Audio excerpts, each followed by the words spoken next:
Hey, what's up everybody? Danny Greco here. I've got October 2021 condo statistics to chew over here. So let's jump right into it. I found something pretty interesting we'll get into, but just going over generally here, month to month, we saw some pretty big changes. The median value for a Seattle condo in October closed at $525,000.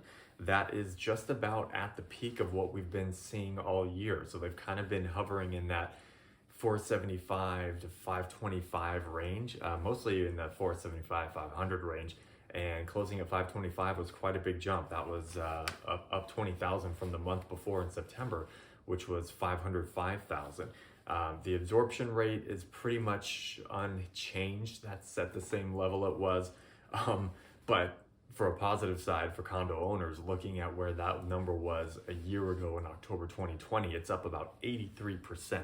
So the market is doing much more and much more healthy than it was a year ago. And speaking of that, so this year compared to last year, there's 46% less condos on the market than there were in October of last year.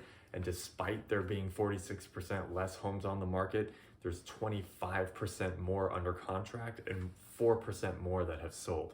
So that's a real big sign that the condo market is continuing to fight back and rebound from the atrocious year it had in 2020. But one statistic I found very interesting, we talked about the month-over-month gain in the median sale price. The inventory jumped quite a bit. So to end September, condo months of inventory in Seattle was at 1.5 months. That jumped up to just under 2 months in October.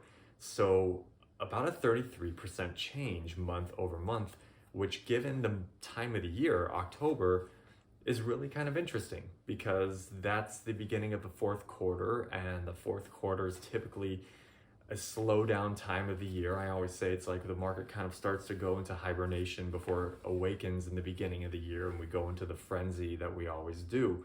So that was really interesting to see that the inventory in 1 month increased 33%. It's going to be interesting to track how that changes here in November and December, and what we look like as we enter the new year. Obviously, the more inventory that hits the market, the more friendly it's going to be for buyers. But being at 2 months where we are right now, that is just about at a balanced market level. 2.5 months is where you see the market pretty balanced. So I found that pretty interesting. So we will see how that progresses throughout the end of the year. So I will see you next time. Take care.